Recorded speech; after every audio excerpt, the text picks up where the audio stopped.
Good morning. Thanks for being with us today. I am Erin Haberman. I'm a Senior Director of Community Relations for Travelers, and in that role, I have the privilege of overseeing our resilience and disaster philanthropy work. So today's session is going to focus on this panel's experience building affordable and resilient housing for vulnerable populations. So this is something at Travelers through our advocacy work and our public policy. We've been advocating for strong building codes and fortified construction standards since 2009, and we've been able to support through our philanthropy as well. And through the partnerships with the organizations that have joined me today, we have actually built more than 100 fortified homes for low-income families all across the country. So thrilled to be joined by our partners in this work. So with me today is Molly Berg, Building Science Specialist, U.S. Construction for Habitat for Humanity International, Alex Cary, Fortified Market Development Manager, Insurance Institute for Business and Home Safety, and Thomas Corley, Continuous Improvement Officer for SBP. So I'm going to ask them to each briefly describe their organization's missions and their role. We'll start with you, Molly. Sure. All right. So if you're not familiar with Habitat for Humanity, it's a global nonprofit housing organization, and we're working in local communities across the US, also in about 70 countries worldwide. Our vision is a world where everyone has a decent place to live. And we work towards that vision by building strength, stability, and self-reliance in partnership with families in need. And Habitat home buyers work alongside volunteers, and they pay an affordable mortgage. Thanks. Alex? I think you're still on mute, Alex. Story of our lives. Yeah. Okay. IBHS is the Insurance Institute for Business and Home Safety, and we are a research and communications organization. Our mission is to deliver top-tier science and translate it into action so we can prevent the avoidable suffering. We know how to prevent a lot of the damages that we see regularly after some of these really severe and increasing severe weather events. We also have some business continuity sides. I know this is the chamber, so I want to mention that as well, and a lot of guidance for businesses as well as homes, even though our focus today is homes. I am the market development manager for IBHS for Fortified programs, so I'm really happy to be here. Thank you. Thanks. And Thomas. Hey, folks. Thomas with SVP. I serve as our Continuous Improvement Officer. I am overseeing our recovery operations both domestically as well as in Puerto Rico and in the Bahamas. I've been with SVP for about 9 years. Our organization was founded after Hurricane Katrina hit the Gulf. Specifically, we got our start in the St. Bernard Parish, which is just east of Orleans Parish. In the early days, our mission was pretty simple: get folks back into homes that are displaced because of a disaster. St. Bernard Parish at the time was the only county and parish in the United States that was declared total disaster. So every home in the parish was lost. SVP was founded by Zach Rosenberg and Liz McCartney. Both were in DC at the time, and started just to try to get people back into homes, really repairing them to where they were pre-storm. Over the last 16 years, we've developed into a national and international organization that does not only rebuilding work, but we share resources. We prepare communities to be resilient against disasters. We advise governments on how to run really effective recovery programs, and then we advocate. There are hundreds of thousands of people across the country that continue to not be in their home because of a natural disaster. And SVP exists to really shrink that time and get as many homeowners back into safe, sanitary, and resilient homes as quickly as possible. Really happy to be here today with everyone. Great, thank you all. So we do want this session to be as interactive as possible. So I'm going to kick us off with a few questions, but encourage you all to use the chat function and ask your own questions of our panelists, and we'll take just as many as we can. So to get us started, Alex, can you kind of walk us through what is the process and then the benefits of the IBHS certification? Sure. So I want to mention first is a little bit, just a statement about Fortified so people better understand what the program actually is. Fortified is a set of voluntary standards that we have created based off of our research to build and retrofit homes to make them stronger and more resistant to disasters. So with that, a lot of the benefits of the program are resilient structures, so that they are they are above code. So there's some measures that are taken to increase their strength that are above code. Code is life safety, is really focusing on life safety, whereas Fortified is largely focused on property protection and trying to keep people in their homes after disaster events. So we know that the process actually begins by either a homeowner or a contractor engaging one of our third-party evaluators. A very important part of the Fortified process is actually verification. So whereas code sort of checks some boxes and verifies that something has been done appropriately, Fortified actually requires documentation. So I know our partners on the phone are nodding because they're well familiar with what that looks like. And we actually collect photographs of what's happening and material information about what's being applied to the house to make sure that it meets the program requirements.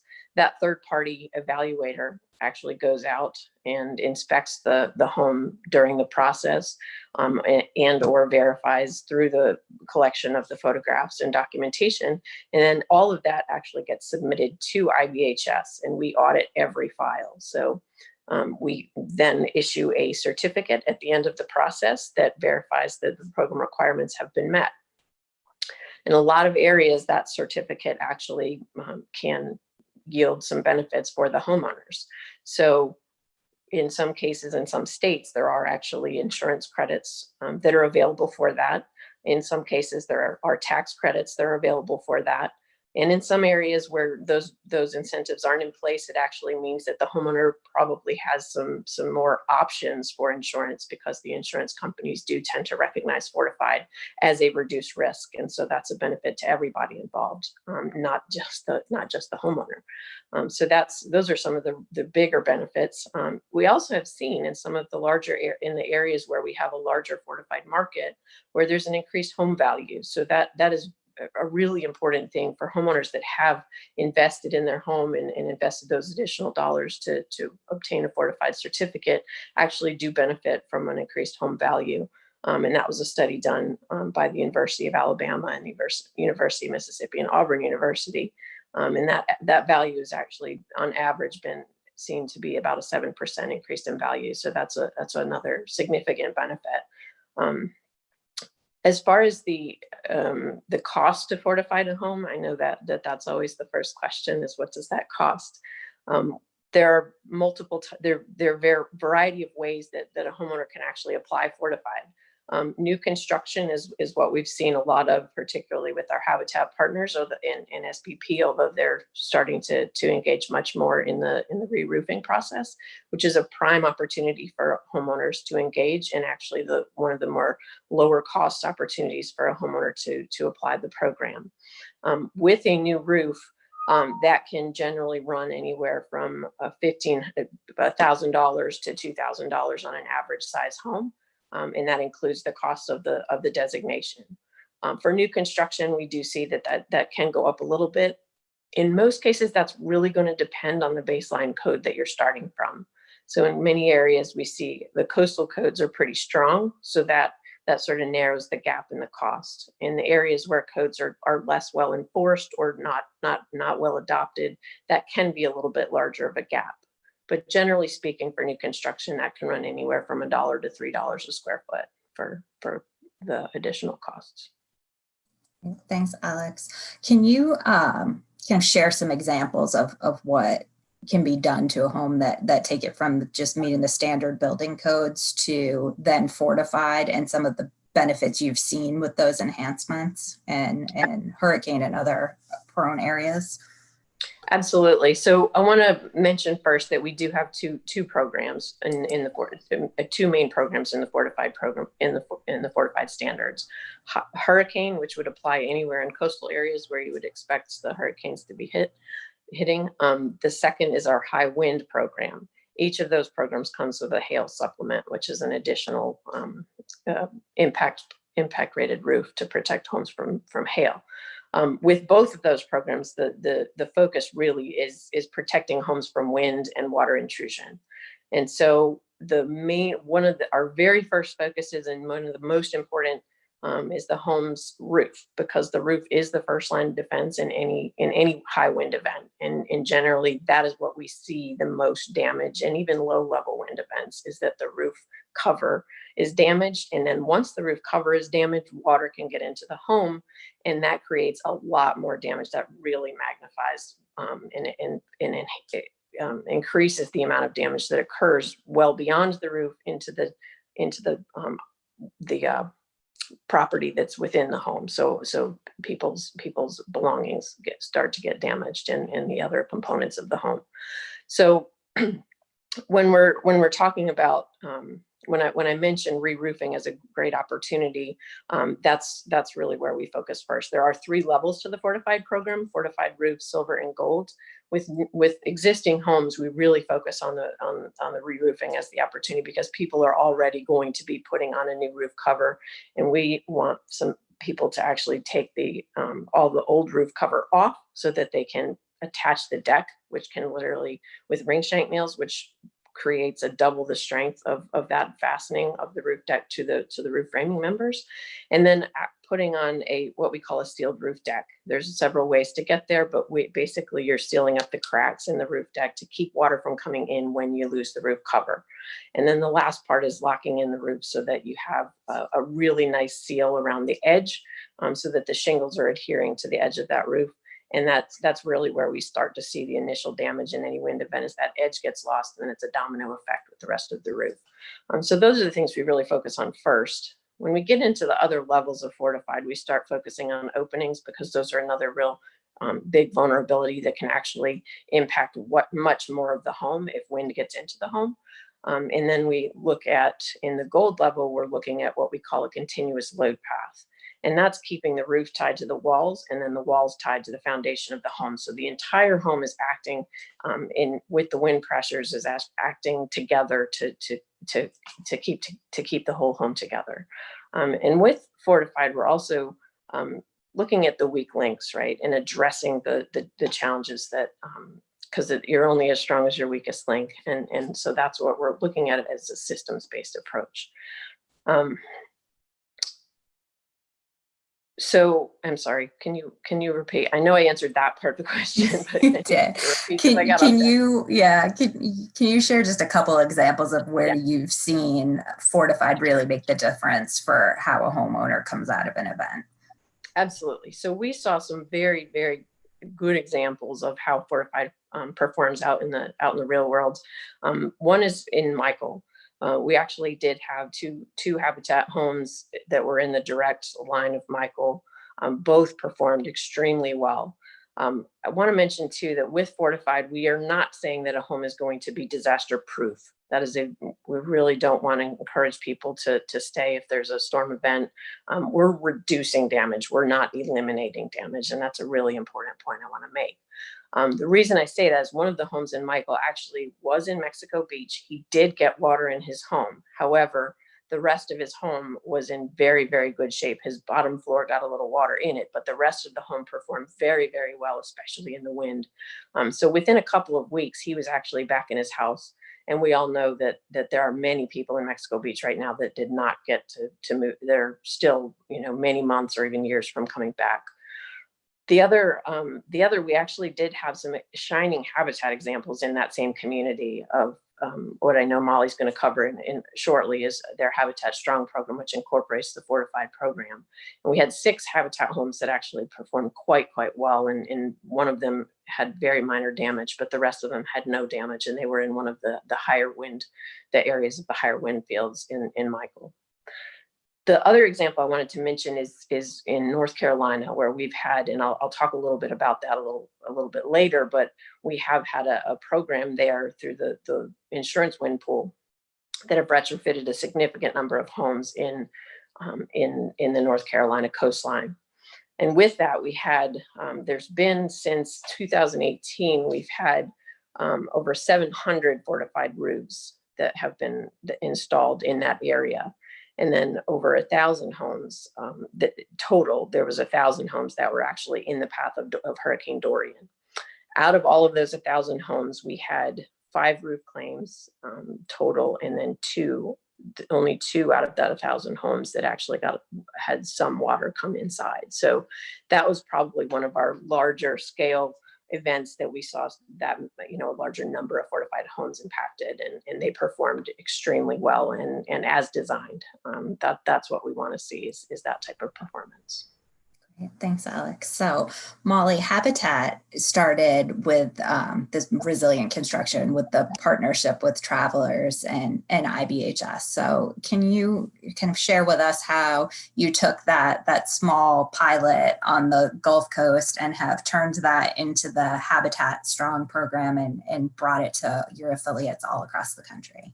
Sure. So backing up a little bit, really about 15 years ago now, the construction department at Habitat International started looking at the ways in which homes failed in severe weather events and the aftermath of those events, and found that in many cases, the homes that had been destroyed had actually been constructed to local code. So they weren't substandard, they were perfectly legal. And in some cases, they were built to quite a stringent code, in fact. So this is when HFHI, Habitat International, turned to what we typically refer to as Code Plus. So Alex had mentioned features that are above what you would find in a local code. We talk about that as Code Plus construction. So we use that term a lot. They're measures for resilience, methods and materials that exceed code. So we do that in the interest of creating a stronger structure. And there are typically 2 obstacles when you're heading in a direction that could increase construction costs.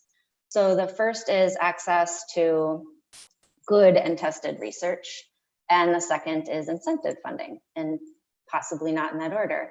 So Travelers had been a long time supporter of Habitat at that point when we started looking into Code Plus features, and was also invested in increasing resiliency of affordable housing in general, in part by way of their work with IBHS.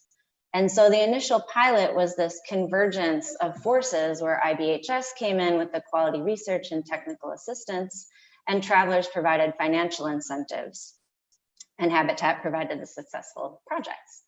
So affordable housing producers, we don't upsell.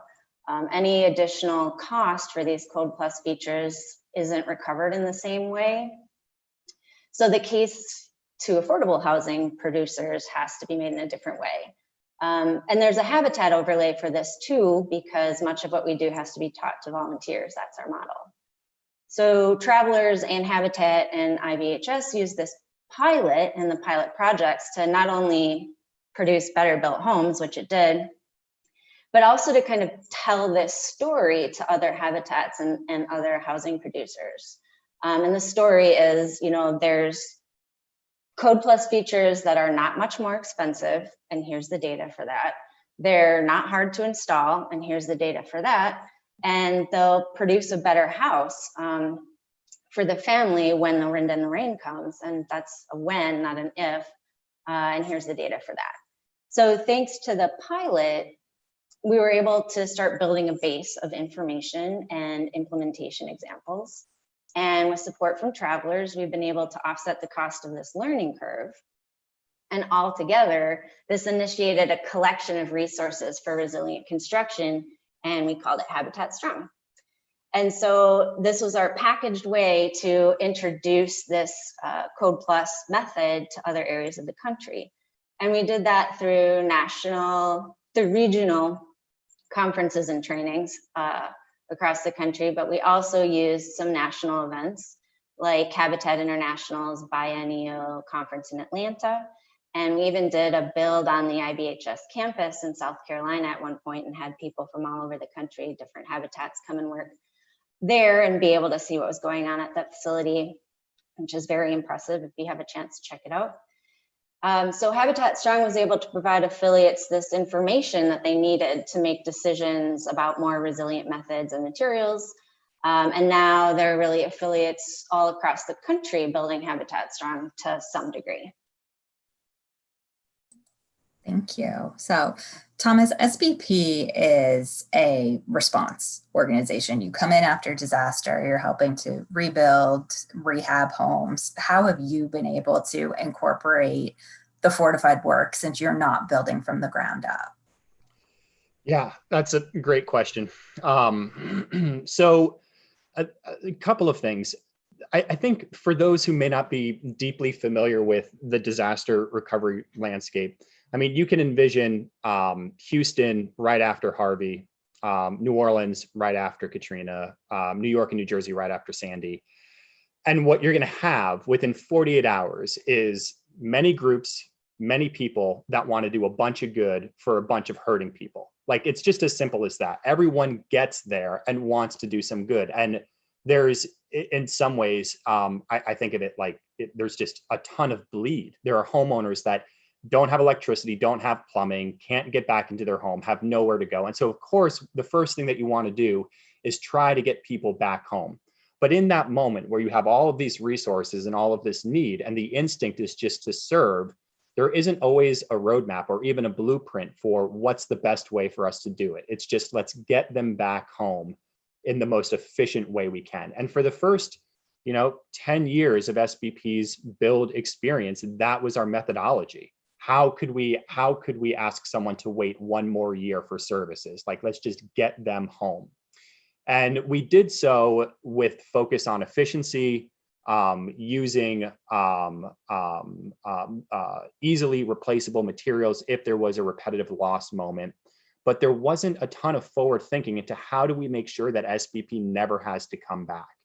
And with the support of travelers from a financial perspective, looking at groups like Habitat that were already doing this, and then with a ton of training from Alex and her team, SBP recognized that, to Molly's point, like, it's not all that hard to just layer on, at the bare minimum, this fortified roof. And by doing so, to Alex's point, it doesn't make it disaster proof, but the risk that SBP needs to come back and rebuild that home again, or any other nonprofit entity needs to come back and rebuild that home, drastically gets cut. And so it made sense, not only from a business perspective and from our mission of just reducing the number of homeowners in our country that need our types of services, but it makes financial sense too. We found that while Travelers was really the seed here to help us develop this program and roll it out across all of our operating sites, we find that funders for our work are so much more interested when they know that what they're paying for is not just to put that roof back on, but to use Molly's language here, in a code plus way that really allows us to provide some surety that the roof will not need to be replaced if there is another wind event. So specifically, how SBP operationalizes this. Most of our work, it's roofs. Before we're doing anything to the inside of a house, hanging new drywall, anything, we have to make sure that the home is dry and secure. And so we look at that roof. And what we find is, for many of our homeowners that are low to moderate income, we have a high volume of persons with disabilities, elderly individuals. The ability and financial resources to maintain their roof or replace their roof when really it's time to do so, it's not there. The limited funds that they have are going for either living, so their medicine and their food and their transportation, or the most critical repair, like getting the lights on or fixing a plumbing leak. So what we find is that the volume of homes that SBP serves in communities in the Midwest and along the Gulf and Puerto Rico and even into the Bahamas, what we recognize is that the roof is the first thing we have to attend to. So it's in that moment where we can practice some of these technical pieces, like sealing of the roof and using the ring shank nails, and these things that, candidly, it's hardware it's time, and it's a little bit of money, but it makes that lasting difference. And so what we're able to do is go into each one of these properties, assess the viability of the roof, and then any moment when we have to do any sort of rip and replace or any sort of deep repair of the roof, we just bolt on these fortified practices, which we have found takes very little additional time from either our subs or our volunteers and really low cost.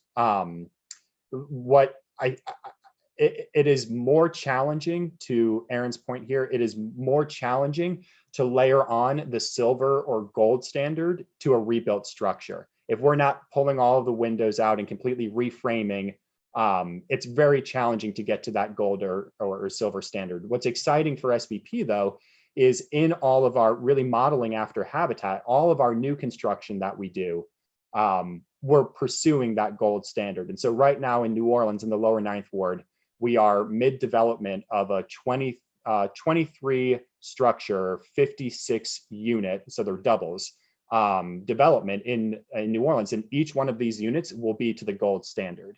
What we haven't talked a lot about yet, but I'm sure we will a little bit later, is the subsidy and the insurance benefit that you get from getting to this fortified standard. So the other thing that's amazing for our homeowners is even in a repaired home where we've offered this fortified roof, that homeowner in most states and for most insurers will be able to receive some sort of premium reduction. So that puts money back in their pocket and keeps their ability to maintain home insurance, which for SVP is just that added assurance that we will not need to come back. If they've got a fortified structure and they've got that home insurance policy that is priced in a way that they can sustain it, again, the likelihood that SVP or any other nonprofit is going to have to come back and rebuild that home again if it floods or a tornado rips through is just greatly reduced. And so it has made a ton of sense for SVP. And frankly, it's been really easy to just roll this into our traditional rebuild work. Thank you. So kind of piggybacking on that, I know for all of you, educating and expanding the buy-in for what fortified standards are and why you should add costs is a big part of your work. So I'd love for each of you to kind of chime in on how you're doing that. Thomas, if you want to go ahead and start us off. Sure, happy to. So as I shared, SBP does a number of things beyond building. And one thing that we do is really invest in the preparedness of a community. And that manifests itself in trainings for businesses. And so we have a team of really talented individuals that go to businesses. We've done this with Dow Chemical out in Texas. We have done this with groups in California. We've done this across the country.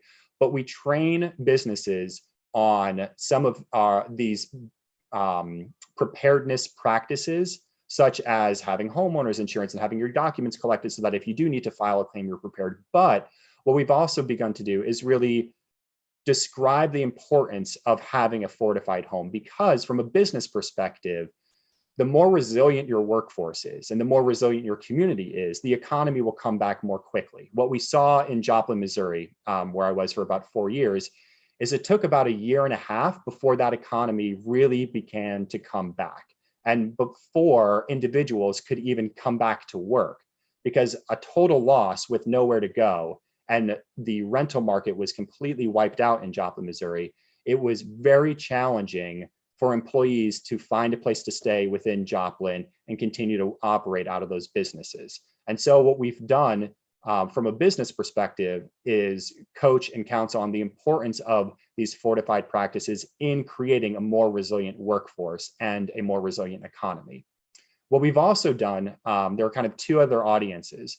One, for SBP, it's governments, and so how they design and implement their recovery programs. Challenging governments in Houston, in New York, we're doing this in Puerto Rico, but challenging governments to adopt some of these fortified principles and holding build to that standard. So regardless of the contractors that come in to do the work or the nonprofits that participate, creating that threshold that must be met that is beyond code, again, makes sense for the community. And so SVP has taken it upon itself that when we're in the room and we're across the table, from those who are designing the program is really advocating for these fortified elements to be brought into the program so that the home isn't just built to code, but again, we have that added resiliency. And then finally, there are partners. So, I mean, Habitat is a leader, no doubt in this respect. SBP is often in communities recently affected by disaster. We were in Nashville right before COVID hit, and sitting down with groups like the United Methodist Conference of Relief and other smaller nonprofits that haven't really done rebuilding but are entering into that space. And again, coaching them on the importance of not just reactively serving, but really having that blueprint and holding everyone to that common standard, creating a consensus that when we put a roof back on, we're going to do these 5 additional things that are relatively low cost and help that individual get that fortified certification, not only because it makes sense from a financial perspective, but because it's the right thing to do for the communities. And so SBP also has taken the lead in many respects in some of these communities where we're just getting into rebuilding and challenging folks to really create that common standard. So those are kind of the 3 areas: businesses, governments, and our nonprofit partners, where we feel like we have a role to play now that SBP is learning and implementing, to help others also learn and implement for the sake of resiliency and security for the homeowners we're serving. Great, thank you. Molly, how about you and Habitat? Well, first I will echo the 3 that Thomas said. We rely heavily on those categories, but we have an additional feature. You might be familiar with the fact that Habitat is an affiliated model. So we have affiliates all across the country, and they're each independently run. And we can take our Habitat Strong roadshow to each of those affiliates and let them know what we've discovered in terms of research and data, cost data. But we've found that affiliates really learn better and most effectively from other affiliates. So as we start to see more Habitat Strong projects popping up around the country, we see the exponential effect of that. So when an affiliate knows that the next county over has a Habitat affiliate that's been able to successfully build a safe room with volunteer labor, they start to think, that seems achievable. So we have a network that is countrywide that shares information among each other about their successes and their lessons learned and that kind of thing. So at Habitat International, what we try to do is provide those networking opportunities for affiliates to learn from each other every chance that they can get, which becomes a little bit harder in a pandemic, as everybody is familiar with, but the virtual platform has been quite useful for that as well. And then there's another aspect in that some of the communities in which we build, the affiliate is very integrated into that community. It might be a smaller community, and Habitat might be the only affordable housing producer there. And so then the connection between our work in creating a house and the overall resiliency of the community becomes really front and center in that situation. So we know, anywhere, again, to Tom's point, anywhere that you can build in resilience based on local hazards, you reduce the possible need to have to build that back whenever that hazard, whatever it is, comes to bear and turns into a disaster. And the families that we work with, there's not as much elasticity in their own ability to respond to a disaster situation. So there's not as much disposable income for repairs, and there might not be the means for relocation during that repair. And in some cases, they might not be able to return to that community as a result of those 2 things. So building resilience in is this way that we actually help build household and community resilience as well. And so when you make the case on that level, it's sort of, how do you say no? So. Thanks. Alex, anything to add from IBHS's perspective? Oh, you're still on mute. I wanted to piggyback on both what both Molly and Thomas said in regards to like the community impact and the importance of our partnership with both SBP and Habitat for that reason. In many communities, we actually see SBP or Habitat really leading the charge. They're the first builders that are out there constructing in that way. And it does end up being the more vulnerable populations. And we've all seen with this pandemic how important those service people are, and those are the people that can least, generally speaking, can least afford resilience. So the fact that your organizations are both out there educating in that way is really important. And the other thing that you mentioned, Thomas, about the education of some of the volunteer entities that are out there pre-disaster. Pre-disaster is really where the education becomes most important, because getting people to take those steps and spend those extra dollars after, or even make different decisions after they've been hit by disaster, where all they want to do is get back to normal. It's the worst time to be talking about additional things like Fortified. So getting that education done on the front end, and especially those volunteer entities, to where they're not scrambling after disaster to try to implement something new. They already know about it. And then they can begin implementing after that disaster. And I would say that's not just for the affordable housing realm. That's something that I work on regularly, is to try to get that education in the community. And another thing you mentioned, Thomas, is the importance of educating the actual the leadership in the community as well, because they are the ones that can, especially with post-disaster grants or other things like that, can start writing those things in. And we've seen a lot of that, and I'll touch on that a little bit later. But really important, that education piece. Can't emphasize how really grateful we are for your efforts, both of your efforts in that front. Thank you. So I can keep going with questions, but we want to make sure we're taking audience questions. So please feel free to use the chat function and submit yours. So Molly, I think often when you hear fortified, you're assuming you're fortifying along the coast for hurricane risk, but Habitat has been able to do this all across the country for a variety of different perils. So can you talk to us about that process and how it looks different depending on where you're building? Yeah, sure. So in the early days of Habitat Strong, it was hurricane focused, as you mentioned. And I think the work was more visible and easier to rationalize in hurricane risk areas at that time. I think in part because of the magnitude of devastation of some of the hurricanes that we were experiencing during those years and continue to. But meanwhile, in other parts of the country, as this work became more popular in the network, Habitat affiliates were thinking, it rains here and there's wind. And if these homes on the coast are built to manage a hurricane, it's probably a solid investment for our home buyers as well.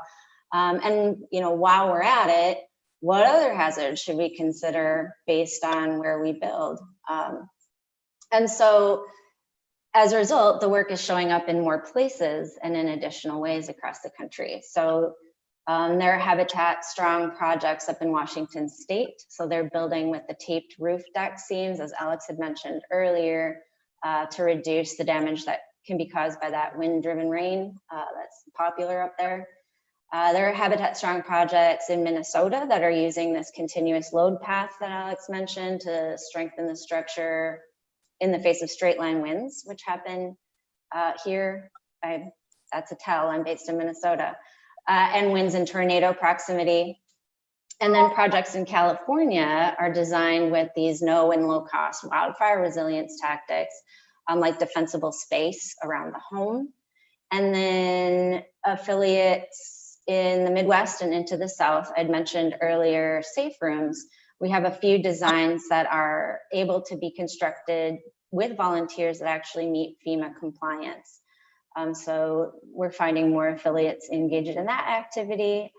And we're starting now to develop earthquake resilient retrofit guidance that can be considered alongside repairs that are being done for wind and rain resilience in areas that are vulnerable to all three hazards. So a few examples there. And again, it's the network that transfers that information and that drive. And then it's the grants from partners like Travelers and the information from IBHS that help make that happen and help spread that word.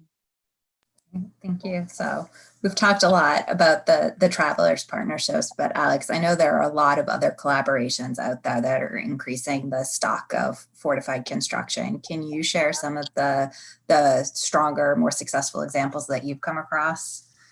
Yeah, absolutely.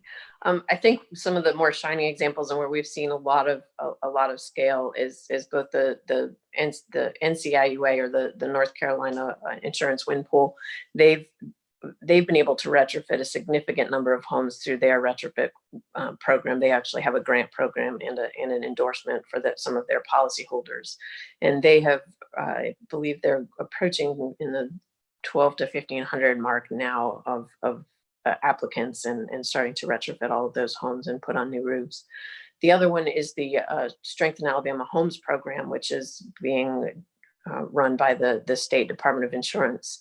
And they also have been, I think they're approaching like 2,000 homes now that have been retrofitted with fortified roofs. And they're continuing. That started as a coastal program. The NCIUA program is a coastal program, but Strength Alabama Homes is now moving inland. So they're starting to retrofit homes in the inland areas as well to our Fortified High Wind program. And the benefit of that is to Molly's point earlier, is straight line winds and even low level tornadoes. We know that by strengthening the roof, you can really impact how a home is performing in those larger storm events. Additional partnerships we have is both at the municipal level all the way up to the federal level. So we're seeing where, to Thomas's point earlier about some of our government leaders starting to engage. We have been working with HUD. We've been working with the Small Business Association to help educate on how you can utilize the fortified program with some of the government grants.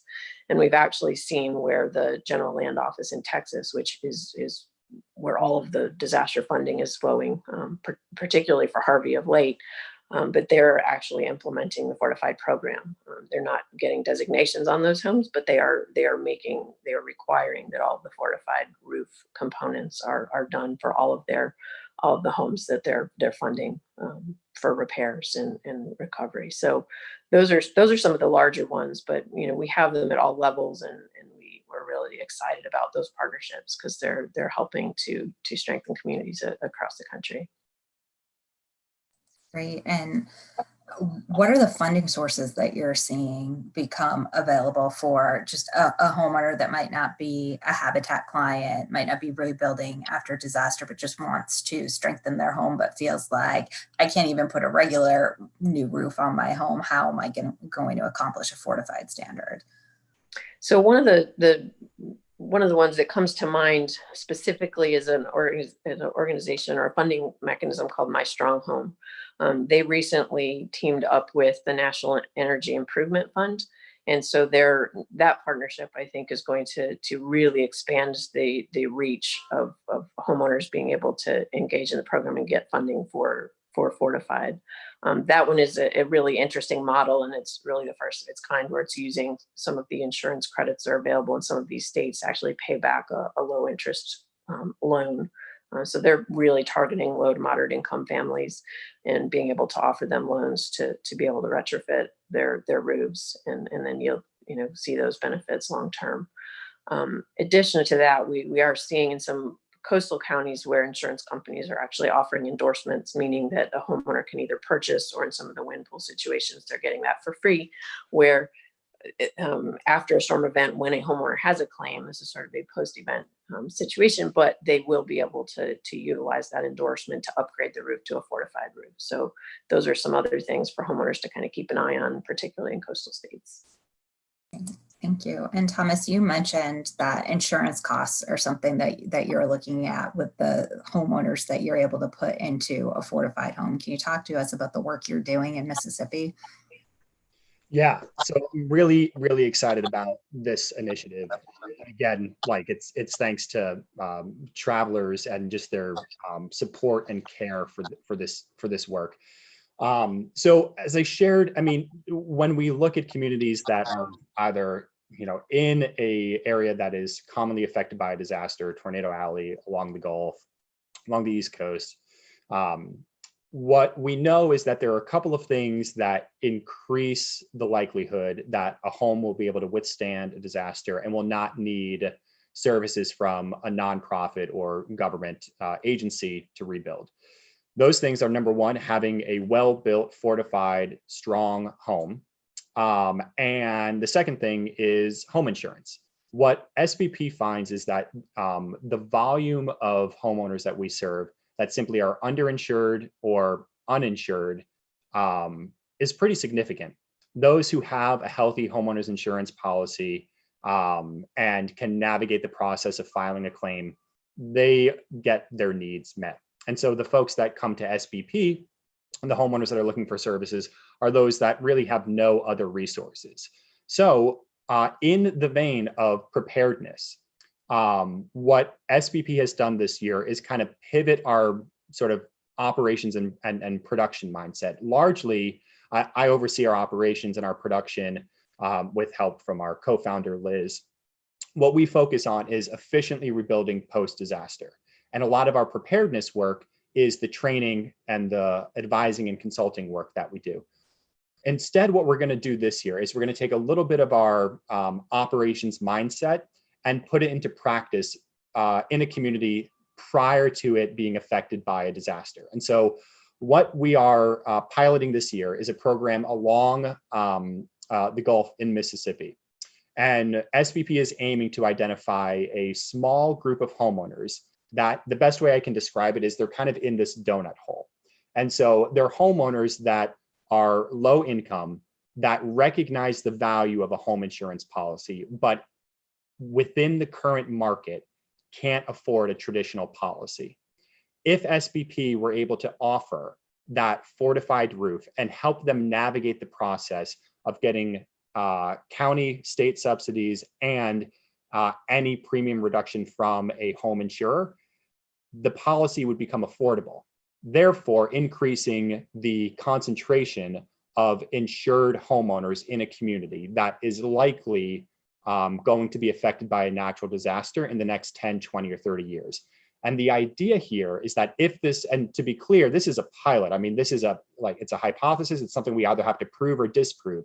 But if we can prove this thing, and if we can show that by a moderate investment, thanks to the support from travelers, but from a moderate investment of replacing the roof or bringing it up to the fortified standard, and some coaching for that homeowner to secure a homeowner's insurance policy, if we find that that works, there's an opportunity here for SBP and our partners to really invest in preparedness, not just in training and coaching and advising work, but also real production work. Let's build some homes. Let's get into these communities that we think could be affected by a natural disaster. And let's see what we can do to just increase the number of homeowners that have a real solid homeowners insurance policy that, again, would reduce the strain on government and on non-governmental partners to come in and do this recovery and rebuild work. So we're really excited. We are in the closing moments here of really selecting that community. There's a Habitat affiliate not too far away. So Molly, I'll maybe be asking you for some introductions. And Alex, I know you know your neighboring state pretty well, so maybe looking for some support there. But again, thanks to travelers caring about this, we're gonna test this. And by the end of the year, we're gonna know, can we increase the rate of home insurance in a disaster-prone community? And can we really provide this sense of security to homeowners before they're even hit with a disaster? Great. It's really exciting to see how you're supporting the most vulnerable. So to kind of switch gears a little bit, Molly, we talked a little bit about how Habitat is, broadening your work around resiliency to think about energy independence and starting to think about brownouts and heat waves as forms of disaster. Can you share some details on that work with us? Sure. So, right, we're starting to talk about the efficient use of energy and energy conservation and energy generation, renewable energy, as resiliency features. It's easiest to make this connection in the immediate aftermath of a disaster when the power grid is down and access to energy tends to be an immediate concern. What's the plan for energy access as a resiliency consideration when you're doing your project planning up front? And then the second piece of that in the immediate response to a disaster is what about this structure that we build can exist on little to no energy? What pieces require very little energy to maintain and be able to use properly? So how can we make sure that this house is very easy to cool and to keep cool with very little energy investment? How can we keep it warm using as little energy as possible, knowing that what we might get in terms of energy might not last long and might not be what we're used to in terms of power amount. So, and it might come at a higher cost in the aftermath of a disaster as well. So we're building in resilience relative to a rise in energy costs too. So one could consider that as a slow moving kind of disaster. So again, low income families on a tight budget are less able to accommodate significant or sometimes even mild increase in monthly utility costs. They tend to be on a stricter budget. So we need to build in the ability of that home to use less energy and conserve the energy it does use in order to help insulate, maybe pun intended, the homeowner against price volatility in energy as well. So what we can build in on the front end to make that home more energy efficient is seriously becoming a resiliency concern from our perspective.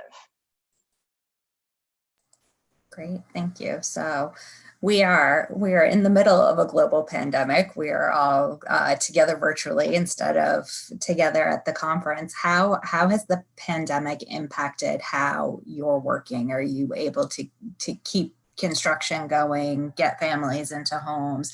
Are you having to change your message when you're educating about preparedness?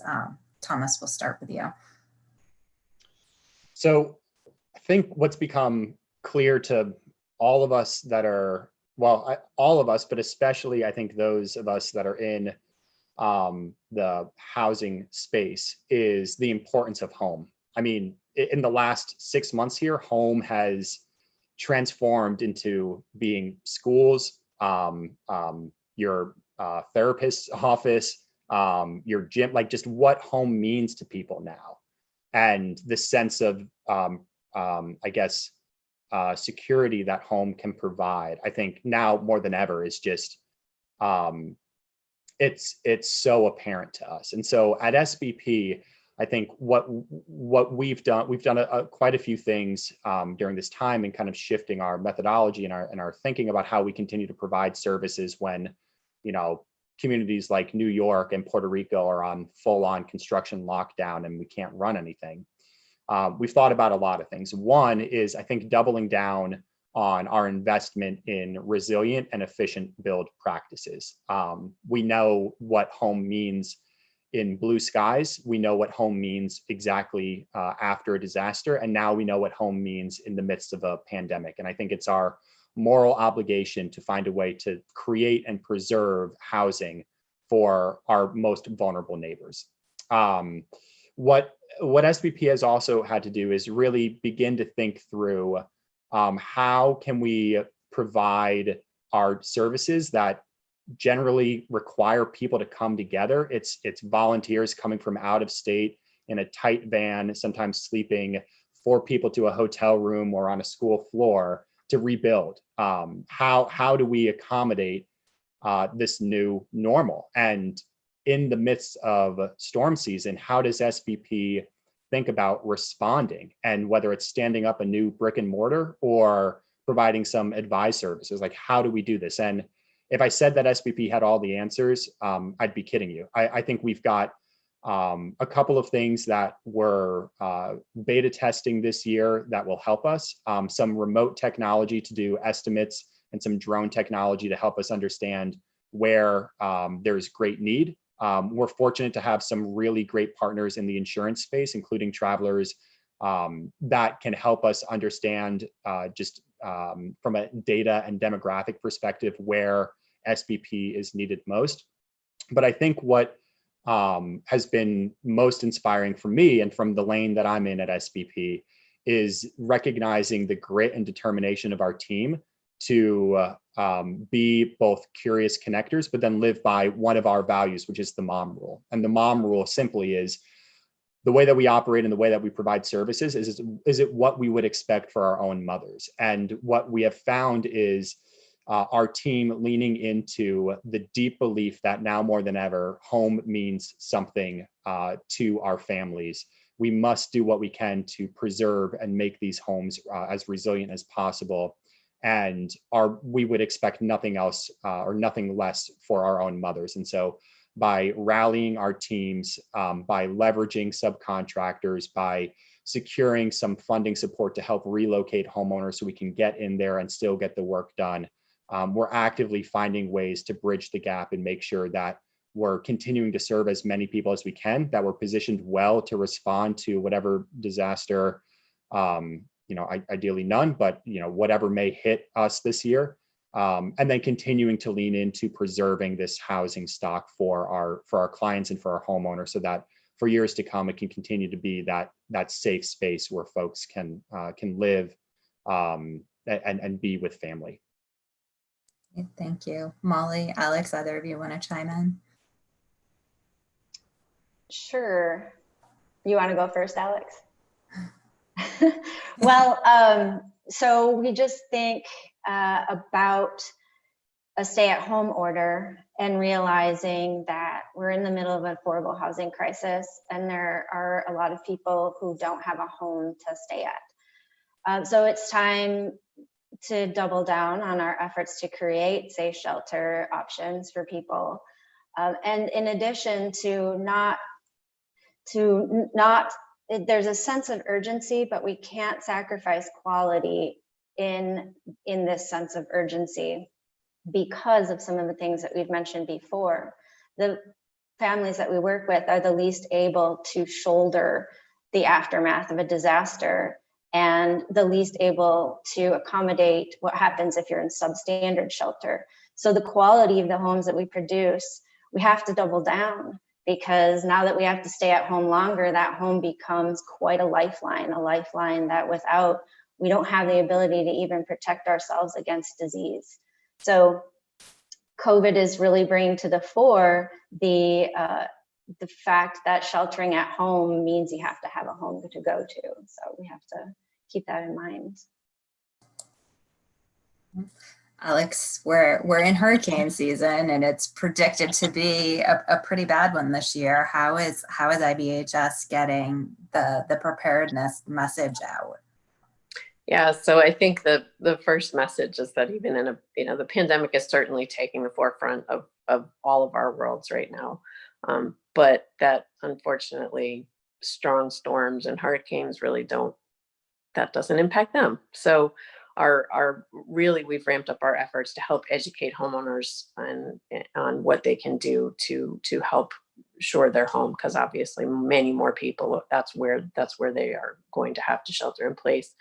And so some of the things that that we've been working on, we definitely have some excellent social media campaigns. One in particular is called Thunderstorm Ready, because we know that there's a lot that those severe thunderstorms are increasing in both frequency and intensity. And so that Thunderstorm Ready is a really great message. There's a lot of great messaging in that, and a lot of great preparedness tips for homeowners that may or may not be re-roofing or building right now. So that's a really good one for a good resource for people that we've developed.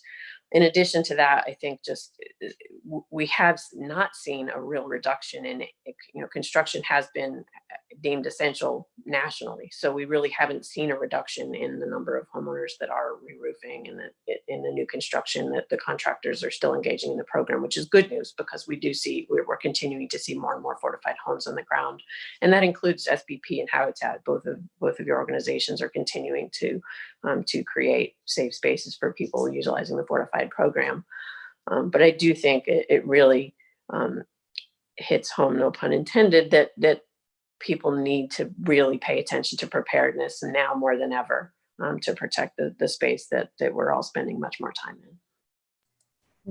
Well, thank you. Thank you all for joining me here today, for being such excellent partners in this important work. And all of our contact information is out on the conference portal, and we welcome more partners so that we can build more stronger homes for the most vulnerable among us. So thank you all for being with us today. Thank you.